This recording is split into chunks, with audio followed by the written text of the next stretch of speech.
I'm eating, by the way. I apologise for that. It's all right, mate. You need to get them carbs in and do what you need to do. Right, we're live with the Harbinger. So if we're reading into name day by day, what is the one word that describes today, mate? Well, the two workouts, we listed them as like fuckfest and bloodbath was kind of the terms, but generally a pretty good day, I think. In overall, like we did the burpee clean and jerk workout first, and then we did the dumbbell workout that's like 75 power cleans, 50 box overs shared, 75 shoulder to overhead, 50 box overs, 75 thrusters at the end. And it all went pretty well, like no like major errors or mistakes. Yeah, but the burpee one was fine. Like you do that stuff all the time, so you've got an idea of pace and strategy and people's abilities and things like that. The dumbbell one is an absolute clusterfuck, really, in terms of logistics. So this is one where not having any info on what other people are doing is pretty mental, because you're just kind of sat there within the team with coaches and people supporting and things like that, and you're just like racking your brains towards like, what's the fastest way to get this done? How do we not, because it's all the dumbbell movements are three-way sync with one person resting. So it's like, how do we get this done as quick as possible without overcooking someone in some place so that they're not going to be able to contribute as much later on? And then like managing all those areas. And I was saying to you yesterday that the teams that maybe could have practiced that on Tuesday, because they were all like living in each other's pockets kind of thing, like stand a bit of an advantage there. So there's potential redo on the cards. We haven't finished all the workouts yet. So I think once we've finished all of the workouts tomorrow, we'll then basically sit down and be like, what workout do we stand to gain the most time in? And then just kind of re-strategize and probably just do that. I think even if you have 5 workouts all perfectly executed, it's always worth just having another crack, because if you shave off 3 seconds, it's still 3 seconds, you know. So if you've got the time and the energy, it's worth the juice is worth the squeeze for the most part. So yeah, that dumbbell one was we basically got to the gym at like 3:30ish, and we normally like have a little bit of a logistics meeting, warm up for like an hour, so really gradually kind of ramp things up, get the movements going, things like that. We probably spent 45 minutes to an hour just strategizing, practicing transitions, all of that kind of stuff. And it was a lot. So What do you mean a lot then? So is it because it was just such an unknown, and because, like you were saying, it just took extra time? And then did that impact you then a little bit, feeling like you were kind of, your day was out of sync a bit? Little bit exhausted, yeah, because the warm-up, we obviously all got warm, but most of our warm-up was just rehearsal. So then when you actually start the workout, you're not as warm as you'd normally be, in the sense of like, when workouts are really simple, you just like do the movements, you get the intensity up. It was like, we just figured it out, did a load of rehearsal, and then we just went in. I didn't feel cold, but like it was a mental strain more than anything, because as soon as someone goes too far, the other 3 are picking up the slack, and it's only a matter of time until someone else is then pushed too far, and then you can't do anything because people are just doing nothing. You got to keep the objects moving. On paper, it doesn't look as bad as it actually is, but it really is. And I think for the most part, the 75 dumbbell thrusters at the end are the separator. So you're kind of, how do we manage the whole first bit so that we get into a position that you can execute them really well? And that's what will separate teams, because it's a tough movement. People with exceptional capacity in that movement are going to be able to really excel and like carry the team through. If you have 4 people with great capacity in that movement, then you're happy days, you know. But yeah, just a real kind of tough one to get your head around. We didn't really touch on it loads prior to today either, because it's such a mind fuck that it's like, it's not worth the energy before you actually get there. That's why it took us so long to kind of get the strategy exactly where we needed it to be. yeah, so we'll see. Yeah, it's interesting that one because you kind of like said, didn't you, that that's the one where it's just going to end up fucking like someone like in the bin, like you really going to be like It dying happened. after that one, and it did. Who was it? Who took the brunt? No one really, but Kerry ended up coming through in the clutch and just doing so many thrusters. Yeah. And it's like the other three of us are like looking at each other like, who's out now? And just ignoring her. She's just going. But it kind of, I said, like, if you're going to hit this workout right, it's going to go to shit. It's just the point at which it goes to shit. Yeah. So it went to shit at the right time. Like it went exactly how I anticipated it would and how it kind of needs to be.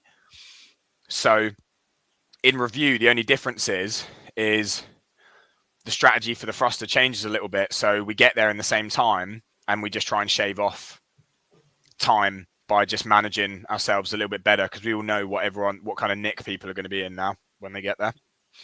Yeah, well, yeah, but then again, I guess, is it going to leave its mark from today, tomorrow? And then, if Kerry's done a fucking stint on the thrusters, is she going to be in the same position tomorrow to be able to do that? You know what I mean? She'll have to be. Brilliant. We're talking about redoing it, and the guys are like, I don't want to fuck. Like, as soon as I finished that workout, I was like, this, fuck that. I'm not doing that again. That was shit. Then as I'm cooling down, I'm thinking about it. I'm like, nah, we can go on this. And when it gets to that, because it happens every year, like people doing quarterfinals, semifinals, whatever, when they're in the gym, you always get that little redo opportunity. And that's when you're like, how much do you really like want to sacrifice for this from a physical and mental standpoint? Like, how much do you want to put yourself on the line? So you're not going to feel as good doing it again, but the limits, the things that we're limited by, and this probably stands for most athletes, it's more of a mental thing than a physical thing. Like the realms of your physical capacity go so far, so much further than your mental state will allow you. Like a lot of it's just fatigue. A lot of it's mental anyway. Like just you're cloudy, like you're tired, you're exhausted. But it's kind of just like the RPE is just going to be a bit higher. It doesn't mean you can't perform better. Like people do a lot more. The volume of this weekend, we do a lot more than that in regular training. So people are saying they're sore. I'm like, yeah, like I'm sore too. You got to just do the thing, haven't you?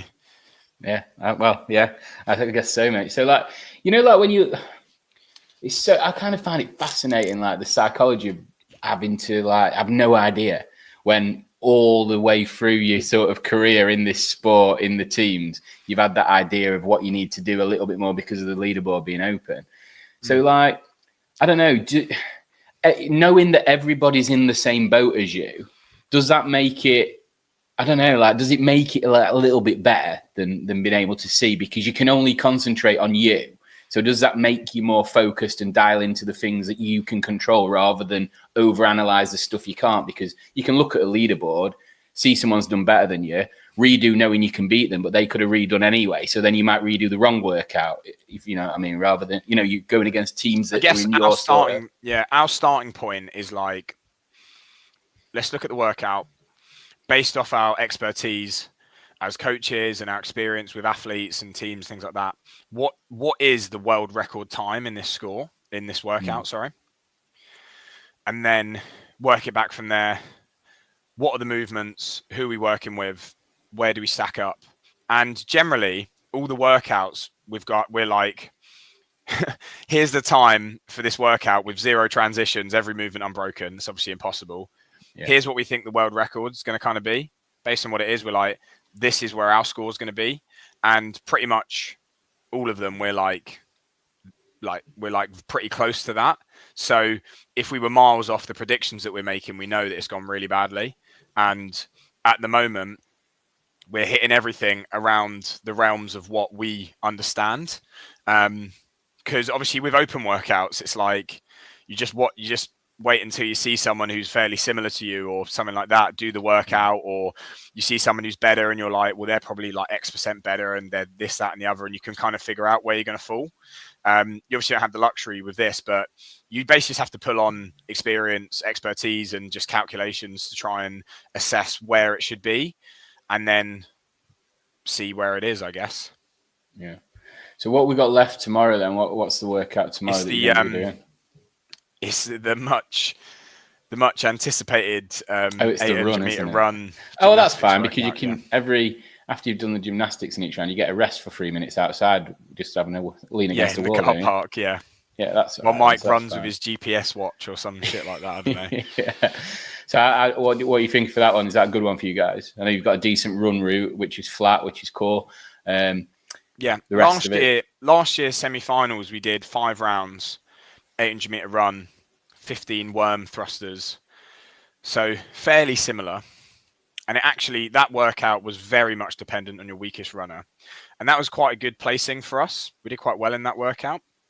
So we've got actually probably, I guess OJ's still in the team. Kerry's very, very strong runner. But this workout's a little bit different in the sense that although you can't start the gymnastics until the weakest runner's in, the best runners can wait there and start recovering so they can take more of the work. So it does pull in a few different directions in terms of running ability. So I think it could be a good workout. In terms of strategy, there's not really loads. Like, it's mostly just like the two pull-up movements, the chest to bar and the pull-ups. They're just like buy-ins, like get them done. They just break up the workout. Then have a minimum run pace that's going to be held. And then on the muscle ups, have an idea of what sets are going to look like, how long people are going to get off between their big sets and stuff like that. So that's another one. Like, we can strategize for that quite well because it's things that you know and you do. Unlike the dumbbell one today, that's like, you do sometimes do workouts like that, but the reason you don't practice it in training loads is because it's such a fuckery. Like, because in training, that workout comes up, you're just like, let's just make it as simple as possible. Like, yeah, doesn't mean it's as quick as possible, you know. So maybe we'll be throwing a few more bits like that in the future. Yeah. But yeah, the run one, I'm actually quite looking forward to it. I'm not the weakest runner. It'd probably be Helen, but also because we've got French Throwdown in a few weeks, we haven't backed off any of our running. So our fitness levels in terms of the running is all where it needs to be. I know that if some people were preparing for an online semi-final, they could just drop their running out completely. And if it's not something that's super like naturally strong for you, it would be quite a big drop off. But we're prepared for the workout. The run route's going to be good. We've got some traffic wardens ready because we've got to cross one road. It's not a busy road, but we do have to cross a road. So we've got some high-vis jackets and a traffic warden.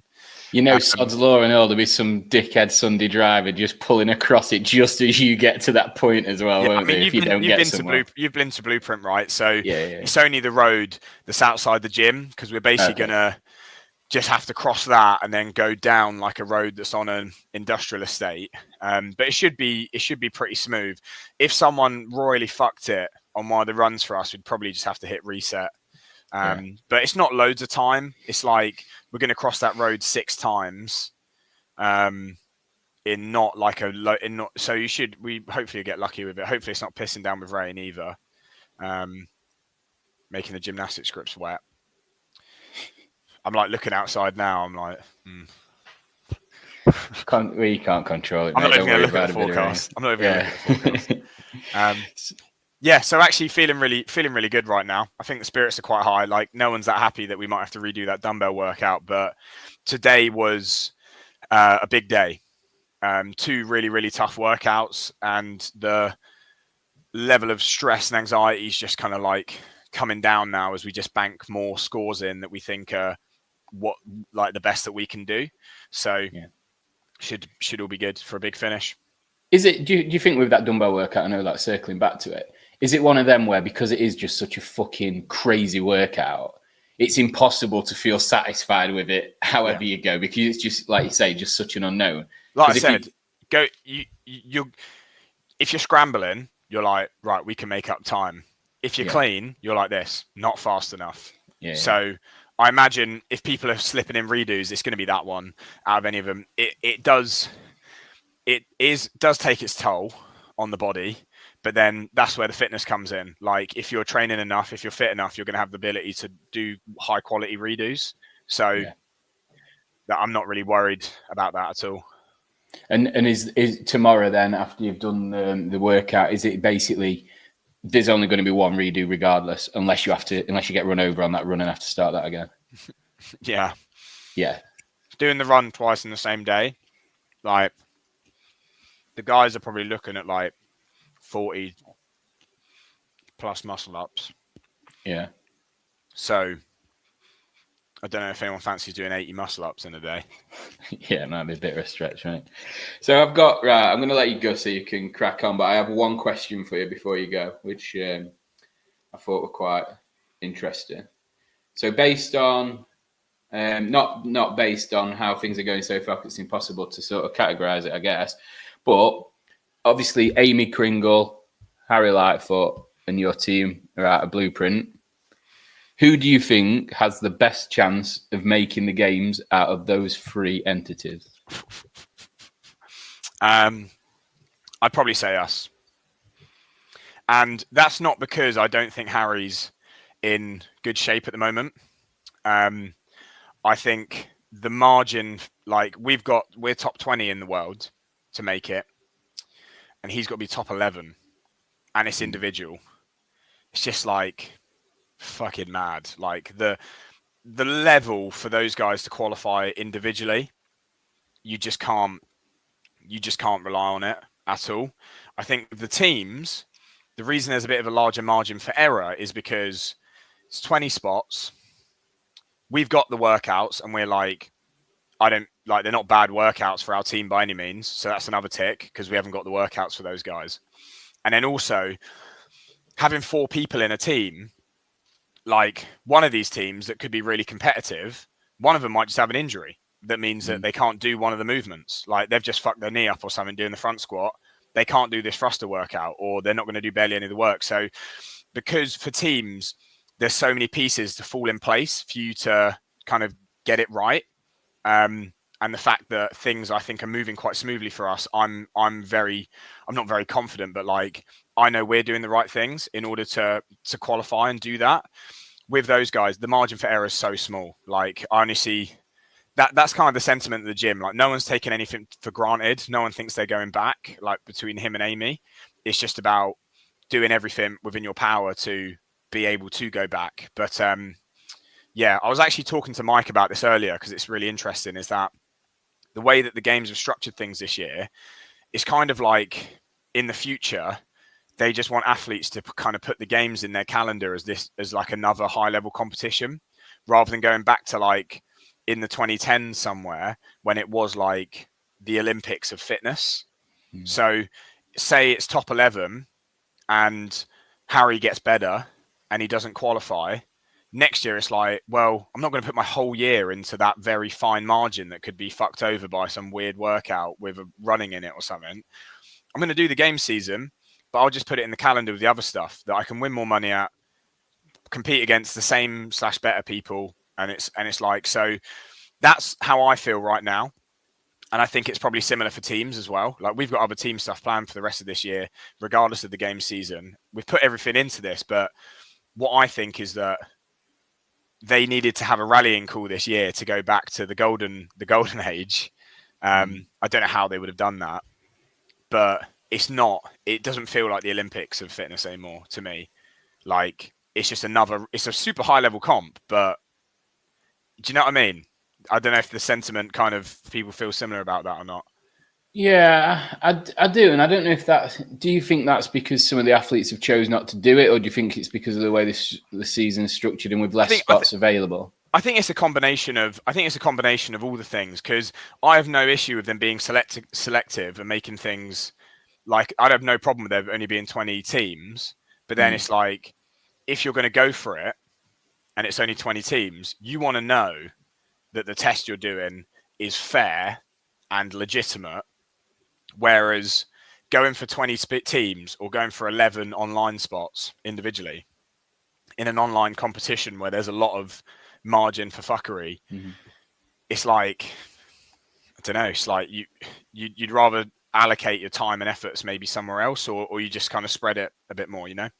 Yeah, that makes sense, I guess. Do you think then, obviously, I know it's not for you to say, I guess, but, you know, with Harry just doing the online and then looking at the list at the French Throwdown, where there's been quite a few people maybe not going that were expected to go. I don't know if that's because of WFP and all that shit. Do you think that do you reckon he'd have made a different decision with in hindsight, knowing that? Because when I look at that list, I think top 2 for Harry is very, very, very fucking achievable, and that list of athletes, and top 11 against almost everyone else is a finer margin for error, isn't it? Yeah. So hard to say. I think this is the kind of like assurance that athletes want, because athletes want to just know what's on the table in front of them, and they can just go, this is what I'm doing, I'm committed to it. And between Harry and Mike, I know that that's the process they always go through. It's like, let's set the goals, let's set the structure, and they're going to be relatively rigid on that regardless. So they obviously, as things were getting announced, were like, we're going online, that's the best route, we're doing this. As time goes on, the spots online are dwindling, they're going down, because it started with 20 and they started removing spots. Then WFP comes out, oh, the dates are clashing, some people are doing this, some people are that, some people aren't doing the season. So yeah, I don't know, but all I know is that those guys just pick a line and that's it, and they're fully like locked in on that, which is the same for us as well, and the team and how we do things. It's more just like, that's the target, we're setting our sights on that. Like, as soon as you've got something that reflects confirmation, you make plans and you build. I know that other people and camps and individuals are different. They just kind of go and do everything that comes up and stuff like that, but it's not really how we tick, I don't think. Yeah, and that makes sense, I guess, because if you've not got, I don't know, it's better to be all in on one thing, isn't it, than not half-arse, but half in on everything else. Yeah, just chancing stuff. Like, it's not. I get why, like, some people want to just do a lot of stuff. Yeah. And I get it, but that's just not really how we do things. Yeah. So to you, and I guess the way I would AOD operate, the games is the pinnacle still, even though it might not be quite what it was right now. Yeah, right now, and we push all of our athletes and clients and things like that to do the Open, like, because that is the widest global leaderboard. So it's like, do the Open. If you qualify for semi-finals online, do it, because even if you're not going to qualify for the games, it's like, let's collect information against the widest pool of athletes possible, so that we can then use that to leapfrog you into the different competitions you're going to compete at and how we're going to make the best progress. So that's the facility that CrossFit holds right now that's really, really good, is they have access to the largest pool of participants doing the sport, benchmarking their fitness. And I think that's great, because like, people that are like, oh, I'm not doing the Open this year because XYZ politics and whatever. If I was coaching people who would say that to me, I'd just go, like, just pay the money and use the leaderboard. Like, you don't have to agree with what they're doing, but if we want to collect data for you and you want to put yourself first, like, do that, because doing SID qualifiers ain't going to tell you shit. You know? The only problem with that strategy is, mate, you can't virtue signal online like you're some amazing hero. And well, like I said, no one does anything for themselves, right? So yeah. No one's doing anything for themselves. Right, mate. On that note, because if we open that, I don't think we'll ever stop. Fired up. I'm fired up. So we'll catch up tomorrow. We'll see how we're getting on. Yeah, we'll be all done. We'll be all done tomorrow. So, mate, I've got an in-house comp tomorrow. I'm doing some fitness tomorrow, so maybe I'll channel my inner harbinger and see if I can deliver at your level, mate. Yeah. Nice, the harbinger of doom for all those teams that aren't going to qualify because of us. Sorry, guys. Yeah, well, fuck them, mate. Right, I'll speak to you tomorrow, mate. Cheers, pal. See you, bro. See ya.